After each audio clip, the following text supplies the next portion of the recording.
सबैजनालाई नमस्कार। आज म चाहिँ यो फर भर्सेस सिन्स, फर र सिन्स चाहिँ पर्फेक्टिभ जति सबै टेन्समा लाग्छ। फर र सिन्स जब टाइम एडभर्बको रूपमा आउँछ त्यसको अर्थ हुन्छ देखि। नेपालीमा यसको अर्थ के हुन्छ त देखि हुन्छ। र यो चाहिँ पर्फेक्ट लागेको जति टेन्स सबैमा लाग्छ। प्रेजेन्ट पर्फेक्ट कन्टिन्युअस, त्यसै पास्ट पर्फेक्ट कन्टिन्युअस, त्यस्तै गरेर फ्युचर पर्फेक्ट कन्टिन्युअस। त्यसैले यो फर र सिन्स कुन कुन टाइममा लाग्छ यो डिफरेन्सहरू हामी हेरौँ। फर भनेको पिरियड अफ टाइममा लाग्छ भने सिन्स भनेको पोइन्ट अफ टाइममा लाग्छ। पिरियड अफ टाइम भन्दाखेरि जहिले पनि के हुन्छ त भन्दाखेरि त्यो टाइमको पिरियड चाहिँ 1 देखि सुरु हुन्छ जहिले पनि। जस्तो 20 सेकेन्डको लागि भन्यो भने 20 सेकेन्ड्स भन्यो भने 1 सेकेन्ड 2 सेकेन्ड 3 सेकेन्ड बितेर 20 सेकेन्ड हुने हो होइन। त्यसै गरी 5 मिनट 6 मिनट 7 मिनट जति भने पनि 7 मिनट्स भन्यो भने एकदेखि 1 हुन्छ, त्यसपछि 2 हुन्छ, 3 हुन्छ, त्यसपछि 7सम्म हुन्छ। त्यो के हो त टाइमको पिरियड हो। So smallest unit of time भनेको 20 सेकेन्ड हो नि त। सेकेन्डभन्दा माथि मिनट हुन्छ, त्यसैले मिनटभन्दा माथि आवर्स हुन्छ, आवर्सभन्दा माथि डेजभन्दा माथि इयर्स, त्यस्तै गरी अब आवर्सभन्दा के अरे डेजभन्दा माथि विक्स, त्यसपछि इयर्स अन्त फर अ लङ टाइम। यसरी चाहिँ यो पिरियड अफ टाइम भयो। चाहिँ 10 वर्ष भन्दाखेरि चाहिँ 1 वर्ष बित्छ, 2 वर्ष बित्छ, 3 वर्ष बित्छ भन्ने कुरा रहेको हुन्छ। सुरुमा 1 देखि काउन्ट हुन्छ, यो पिरियड अफ टाइममा चाहिँ होइन। 1 देखि काउन्ट भयो भने त्यो पिरियड अफ टाइम भयो होइन। इक्जाम्पलको लागि अब सिन्स भनेको पनि देखियो, त्यो चाहिँ पोइन्ट अफ टाइममा। जस्तो कि 6 बजेदेखि भन्यो भने 1 बजेदेखि गर्न पर्दैन, 6 बजेदेखि नै गर्नुपर्छ। आइतबारदेखि भन्यो भनेदेखि अब शनिबार कहिलेदेखि गर्नु पर्दैन, सन्डेदेखि नै गर्नुपर्छ। जनवरी अथवा फेब्रुअरी मार्चदेखि भन्यो भने पनि मार्चदेखि गर्नुपर्छ, जनवरीदेखि गर्न पर्दैन। 2020 देखि 2020 देखि भन्यो भनेदेखि 1 देखि गर्न पर्दैन, त्यो 2020 देखि नै गर्नुपर्छ होइन। Since I was a child, बच्चा बेलादेखि भनेको चाहिँ एउटा स्पेसिफिक टाइम हो। सिन्स भनेको के हो, स्पेसिफिक टाइम भयो। तर फर भनेको पिरियड अफ टाइम हो। पिरियड अफ टाइममा जहिले पनि पहिला 1 घट्छ, अर्थात् 20 सेकेन्डभन्दा 1 सेकेन्ड घट्छ। 7 मिनटदेखि भन्नु पऱ्यो पहिला 1 मिनट भएर अनि 7 मिनटसम्म जाने हो होइन। यो के हो त पिरियड अफ टाइम हो। 10 वर्षदेखि मैले पढाएको छु भनेर एक्सपिरियन्स केही कुरा बताउनु पऱ्यो भने I have taught here for 10 years भनेर भन्नुपर्ने हुन्छ। अब यहाँनिर 10 वर्ष पढाउनुको लागि के हुन्छ त 1 वर्ष पहिला बित्नुपर्छ, 2 वर्ष 3 वर्ष गरेर 1 देखि नै गर्नुपर्ने हुन्छ। त्यसैले के हो त पिरियड अफ टाइम भनेको चाहिँ 1 देखि काउन्ट हुने हो, त्यसमा फर लाग्छ। सिन्स भनेको पनि देखिने हो, तर त्यसलाई हामीले चाहिँ पोइन्ट अफ टाइमको रूपमा हामीले युज गर्नुपर्छ। पोइन्ट अफ टाइमहरू सिन्समा लगाउँ, सिन्स पछि पोइन्ट अफ टाइमहरू आउँछ। अब त्यसपछि इक्जाम्पलको लागि क्वेसन्सहरू छ यहाँनिर। Circle the words for a finished time, तपाईँहरूको टेस्टको लागि। अब फिनिस्ड टाइम अर्थात् सिद्धिएको समयमा चाहिँ के लाग्छ त, सिद्धिएको समयमा जहिले पनि हामीले चाहिँ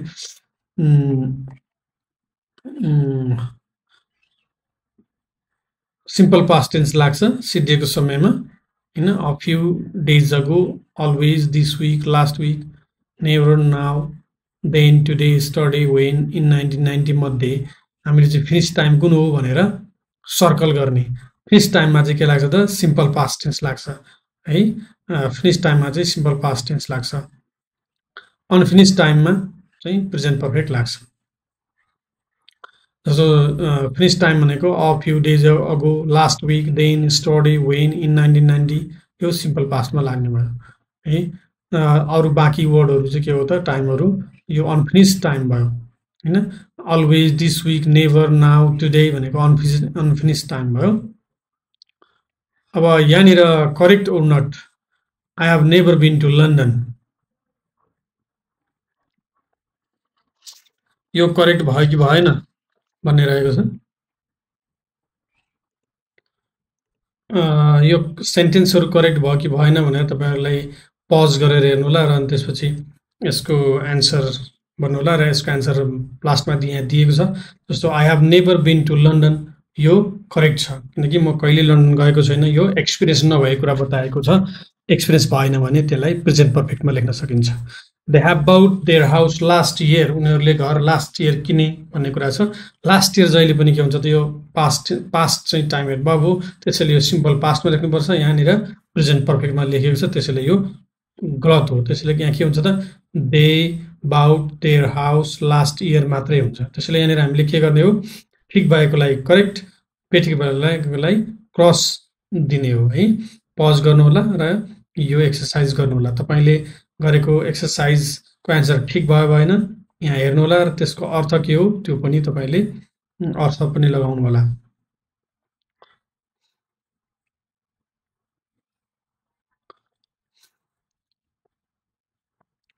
Next questions. Use the words given to make correct present perfect sentence. अब यसलाई हेरेर हामीले के बनाउने, प्रेजेन्ट पर्फेक्ट सेन्टेन्स बनाउने। पज गर्नुहोस्, यो एक्सरसाइज हो, यो चाहिँ पज गर्नुहोस्, यसलाई प्रेजेन्ट पर्फेक्ट टेन्स बनाउनु। जस्तो they ate all the bananas in the basket छ, अब हामीले के बनाउनु पर्यो, they have eaten all the bananas in the basket भनेर बनाउनु पर्यो हैन। यसरी बनाउनु पर्यो। र यहाँ केही टाइम एडभर्बहरु छन्, त्यो टाइम एडभर्बलाई राइट प्लेसमा पनि राख्नु पर्यो। पज गर्नुहोस्, यसको एन्सर लेख्नुहोस्। पज गर्नुहोस्, यसको एन्सर लेख्नुहोस्। पज गरेर यसको एन्सरहरु लेख्नुहोस्। अब तपाईहरुले यसको एन्सरहरु यहाँ नेपालीमा समेत लेखिएको छ, त्यसलाई पढ्नु होला। म यसलाई रिडिङ गर्छु। They have eaten all the bananas in the basket, उनीहरुले टोकरीमा सबै केरा खाइसकेका छन्। अर्को क्वेशन छ, has the teacher arrive already, has the teacher arrived already, शिक्षक पहिले आइपुग्नु भएको छ। द मुभी स्टार्टको के हुन्छ त, द मुभी हैज स्टार्टेड। त्यस्तै has Peter come back from London, Peter लन्डनबाट फर्किएको छ। Tom has not phone this afternoon, टमले आज अपराह्न फोन गरेका छैनन्। Russell has had a baby, रसेलले बच्चा पाएकी छिन्। I have not paid for the books this week, मैले यस हप्ता किताबको पैसा तिरेको छैन। Has she finish her homework, उनले आफ्नो गृह कार्य सकाइन्। Has the dog had anything to drink today, कुकुरले आज केही पिएको छ भन्ने अर्थमा। My uncle has never driven, again my uncle has never driven a bus, मेरो काकाले कहिले बस चलाउनु भएको छैन। Have you seen Sara this morning, त तिमीले आज सारालाई बिहान देख्यौ अथवा देखेको छु। Emma has never send me a letter, एमाले मलाई कहिले पत्र पठाएको छैन। The children have not played cricket this year, बच्चाहरूले यस वर्ष क्रिकेट खेलेका छैनन्। यो सबै तपाईहरुले पज गर्नु होला र यसको एन्सर हेर्नु होला, पढ्नु होला। सो अगेन हामी चाहिँ सिन्स र फरको बारेमा अब यहाँ हेरेका छौं। सिन्स र फर हामीले कहाँ लाउने भनेर हामीले अघि नै यस बारेमा कुराकानी गरिसकेका छौं। त्यसपछि अब यहाँ रहेको छ exercise. Exercise complete the following with since और फर। अब 6 विक भनेपछि के हो त, पिरियड अफ टाइम हो भने फर लगाउनु पर्यो, पोइन्ट अफ टाइम हो भने सिन्स लगाउनु पर्यो हैन। 6 विक हुनलाई पहिलो एक हप्ता बित्छ, 2 हप्ता बित्छ, 3 हप्ता बित्छ, त्यसैले 1 देखि स्टार्ट भयो भने त्यसमा फर लगाउनु पर्छ। For 6 weeks. 2 मा सन्डे छ, सन्डे भनेपछि त स्याटरडे देखि काउन्ट गरिरहन परेन हैन, त्यसैले के हुन्छ त सिन्स सन्डे। त्यस्तै गरी 1996 हुनलाई 1 देखि काउन्ट हुनु पर्दैन, 1996 देखि नै हो, त्यसैले सिन्स 1996, त्यो भनेको पोइन्ट अफ टाइम। 10 इयर्स भनेको 10 इयर हुनलाई 1 इयर 2 इयर गरेर बित्न पर्ने हुन्छ, त्यसैले स्टार्टिङमा 1 आउँछ, त्यसैले के हो त पिरियड अफ टाइम हो, त्यसैले के लेख्नुपर्छ हामीले फर 10 इयर्स हुन्छ। हिजोदेखि भन्नलाई हामीले के भन्नुपर्छ, सिन्स स्टर्डे भन्नुपर्छ। अब ब्रेकफास्ट टाइम भने ब्रेकफास्ट टाइम देखि भनेपछि के हुन्छ, सिन्स ब्रेकफास्ट टाइम हुन्छ। लामो समयदेखि यो चाहिँ पिरियड अफ टाइम हो, फर अ लङ टाइम हैन। 5 मिनेटदेखि भनेपछि के हुन्छ त फर 5 मिनट्स, किनकि 1 मिनट 2 मिनट गरेर, त्यसैले के हो त फर 5 मिनट्स। जुलाई भनेपछि जनवरीदेखि गरिरहनु पर्दैन, जुलाईदेखि नै हो, सिन्स जुलाई। लास्ट विकदेखि भनेपछि सिन्स लास्ट विक। 1 दिनदेखि भनेपछि कुन दिन हो त ठ्याक्कै थाहा छैन, त्यसैले के हुन्छ त फर अ डे। यो बिहानदेखि भनेपछि सिन्स दिस मर्निङ भनेर भन्नुपर्ने हुन्छ। अब अर्को एक्सरसाइज रहेको छ, how long have you known people? तपाईँले ती मान्छेहरूलाई कहिलेदेखि चिन्नुभएको छ? तपाईँहरूले यसको सेन्टेन्स लेख्नुपर्ने हुन्छ। प्रेजेन्ट पर्फेक्ट टेन्सको प्रयोग गरेर, फर र सिन्सको प्रयोग गरेर 5 वटा सेन्टेन्स बनाउनु होला। त्यस्तै गरी how long have you had how long have you had things? त्यो सामान तपाईँसँग कहिलेदेखि रहेको थियो, रहेको छ? यसको 5 वटा सेन्टेन्स बनाउनु होला पज गरेर। त्यसै गरी make present perfect questions with how long, होइन, हाउ लङबाट प्रेजेन्ट पर्फेक्टको क्वेसन बनाउनुहोस्, होइन। जस्तो कि यु यहाँ slash B slash in this country, होइन, कहिलेदेखि तपाईँ कन्ट्रीमा रहँदै आउनु भएको छ, होइन। How long have you been in this country भनेर भन्नुपर्ने हुन्छ। त यसरी क्वेसन्स बनाउनुहोस्, यहाँनिर पज गर्दै क्वेसन बनाउनुहोस् हाउ लङबाट कहिलेदेखि लिएर। अब यसको एन्सर तपाईँहरूको यहाँ छ, यहाँ यसको एन्सर रहेको छ। पज गरेर एन्सर हेर्नु होला।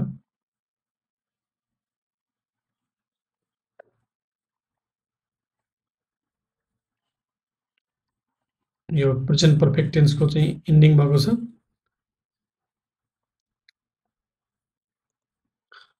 बिफोर इन्डिङ गर्नुभन्दा अगाडि एउटा यो क्वेसन्सको एन्सरहरू, यो how long have you known people, तपाईँले ती मान्छेहरूलाई कहिलेदेखि चिन्नु भएको भन्ने अर्थमा 5 वटा सेन्टेन्सहरू बनाउनुहोस् भनेको छ। र त्यसपछि how long have you had things, तपाईँको त्यो सामान चाहिँ कहिलेदेखि थियो, कहिलेदेखि थियो भन्दा पनि कहिलेदेखि छ भन्ने अर्थमा त्यसको एन्सरहरू यहाँ लेखेको छ, त्यसलाई हेर्नु होला। How long have you known people, जस्तै I have known Rita for 10 years, यसलाई चाहिँ फर सेन्सको प्रयोग युज गर्नको लागि यो क्वेसन सोधिएको। I have known my best friend since childhood, मैले मेरो सबैभन्दा राम्रो साथीलाई बाल्यकालदेखि चिन्दछु भनेर यहाँ छ, सिन्स चाइल्डहुड भन्नुपर्छ।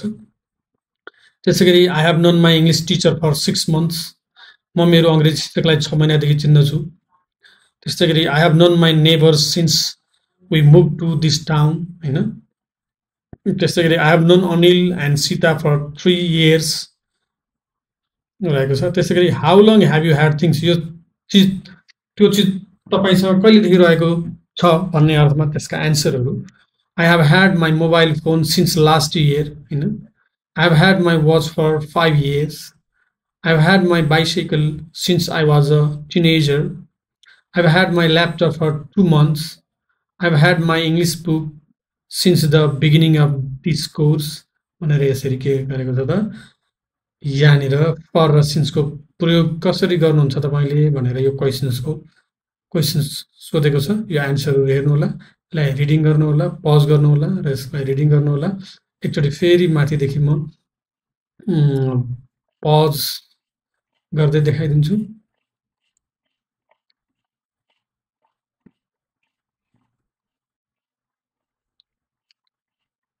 हाम्रो सुरुवात यहाँदेखि भएको थियो, त्यसपछि यो यसको एन्सर,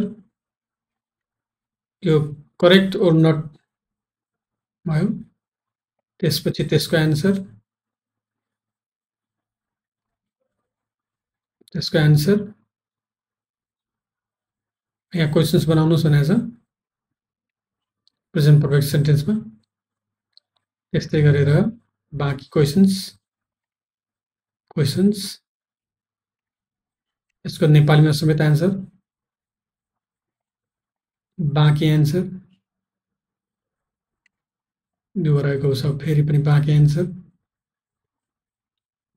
बाँकी एन्सर। सो रिमेनिङ एन्सर्स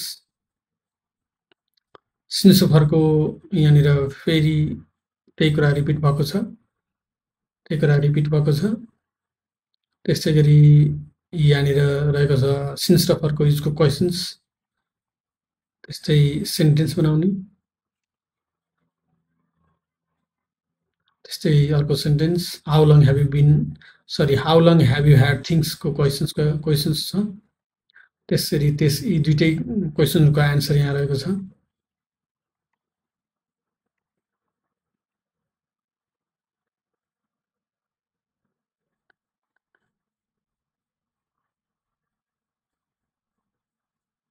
र यति भन्दै आजको यो भिडियो इन्डिङ भएको छ। के तपाईहरुलाई यो भिडियो मन परेमा लाइक गरिदिनु होला, शेयर गरिदिनु होला। हस्त नमस्कार।